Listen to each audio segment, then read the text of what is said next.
ఓం సదాశివసమారంభాం వ్యాసశంకరమధ్యమాం అస్మదాచార్యపర్యంతాం వందే గురుపరంపరాం.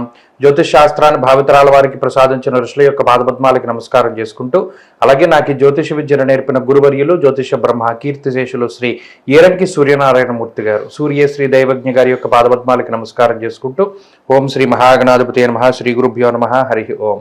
వీక్షకులందరికీ నమస్కారం. జూన్ నెల 16వ తారీఖు లగాయతు జూన్ 22వ తారీఖు శనివారం వరకు ఉండేటువంటి గ్రహగతుల ఆధారంగా ద్వాదశ రాశుల వారికి ఈ వారం ఏ విధమైనటువంటి శుభాశుభ ఫలితాలు కలగబోతున్నాయో ఈ కార్యక్రమం ద్వారా తెలుసుకుందాం. అందులో భాగంగా ఈ వారం ఉండేటువంటి గ్రహగతులను గమనిద్దాం. ఈ వారంలో శనేశ్వరుడు కుంభరాశి యందు, మీనమందు రాహువు, మేషమందు కుజగ్రహము, వృషభ రాశి యందు గురుడు, మిథున రాశి యందు రవి, బుధ, శుక్రగ్రహాల యొక్క సంచారం అనేటువంటిది జరుగుతూ ఉన్నది. అలాగే చంద్రుడు కన్యా, తుల, వృశ్చిక రాశుల యందు సంచరించబోతూ ఉన్నారు. కేతు కన్యా రాశి యందు ఉన్నారు. ఇటువంటి పరిస్థితుల్లో ద్వాదశ రాశుల వారికి ఏ విధమైనటువంటి శుభాశుభ ఫలితాలు కలగబోతున్నా తెలుసుకుందాం. ధనురాశి వారికి ఈ వారం మిశ్రమమైనటువంటి గ్రహస్థితి గోచరిస్తూ ఉన్నది. ప్రత్యేకించి అనుకూలించేటువంటి గ్రహాల యొక్క సంఖ్య ఈ వారం తగ్గుతూ ఉండడం, అలాగే ప్రతికూలించేటువంటి గ్రహాల యొక్క సంఖ్య పెరగకపోవడం వల్ల మిశ్రమమైనటువంటి వాతావరణం ఉంటుంది. ప్రత్యేకించి సప్తమ స్థానంలో రవిగ్రహం, బుధగ్రహం, శుక్రగ్రహాల యొక్క సంచారం, షష్ఠ స్థానంలో గురుడు, పంచమ కుజుడు, చతుర్థ స్థానమందు రాహు, ఇలా అన్ని గ్రహాలు కూడా ప్రతికూలమైనటువంటి స్థానాల్లో ఉంటూ ఒక్క శనిచంద్రుల యొక్క అనుకూలత వల్ల మాత్రమే ఈ వారం కొంత సానుకూలమైనటువంటి ఫలితాలు ఉన్నాయి. అలాగే చంద్రుడు కూడా పూర్తి స్థాయిలో అనుకూలంగా ఉండడం వల్ల వారాంతంలోనే వ్యయచంద్రుని యొక్క స్థితిగతులు ఉండడం, అందువల్ల వారం మొదటి నుండి దాదాపుగా చివరి వరకు కూడా చంద్రబలం ఉన్నది. వెరసి ఈ గ్రహస్థితి ఈ రాశి వారికి ప్రత్యేకించి దాంపత్య జీవనంపై ప్రభావాన్ని చూపెడుతుంది. అలాగే కుటుంబపరమైనటువంటి విషయాలపై ప్రభావాన్ని చూపెడుతుంది.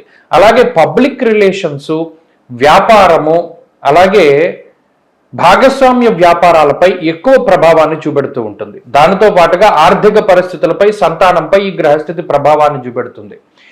ఏ రకంగా అంటే సప్తమ స్థానంలో ఉన్నటువంటి రవిగ్రహం శుక్రుడు బుధ గ్రహాలతో కలవడం వల్ల సామంత జన విద్వేష అన్నది శాస్త్రం.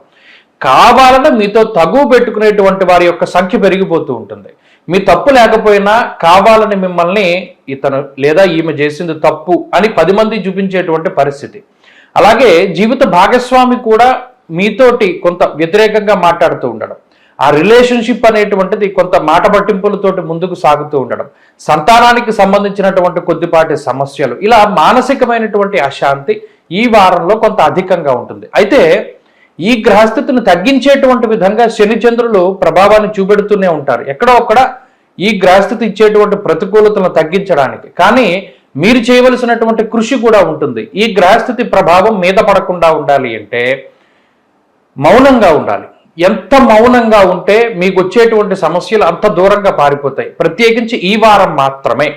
కాబట్టి మౌనంగా ఉండడానికి ప్రయత్నం చేయండి. ఎందుకంటే ఆర్థిక ఇబ్బందులు లేవు, ఆరోగ్య సమస్యలు లేవు, ఉద్యోగ వ్యాపార సమస్యలు ఏమీ లేవు. వ్యాపార పరంగా కించిత్ ఇబ్బందులు ఉన్నప్పటికీ దాన్ని దాటగలుగుతారు. ప్రత్యేకించి మానసికమైనటువంటి సమస్యలు ఈ వారం ఉంటాయి. దానికి మీరు మౌనంగా ఉండడం వల్లే అన్నిటికీ కూడా చక్కటి ఒక రెమెడీ కింద కూడా అది ఉపయోగపడుతుంది. అలాగే విద్యార్థులకి ఈ వారం గ్రహస్థితి బాగున్నది. స్త్రీలకి కూడా ఇదే రకమైనటువంటి గ్రహస్థితి అన్వయం అవుతూ ఉంటుంది. ధనురాశి వారి ఈ వారం మరింత అనుకూలమైనటువంటి ఫలితాలని సాధించడానికై లక్ష్మీ నరసింహస్వామి వారి యొక్క ఆరాధన చేస్తూ ఉండడం చెప్పదగినటువంటి సూచన. ఈ వారంలో కలిసి వచ్చేటువంటి రోజు శనివారంగా చెప్పవచ్చును. అదృష్ట సంఖ్య 1, అదృష్ట వర్ణము నీలము. తదుపరి మకర రాశి.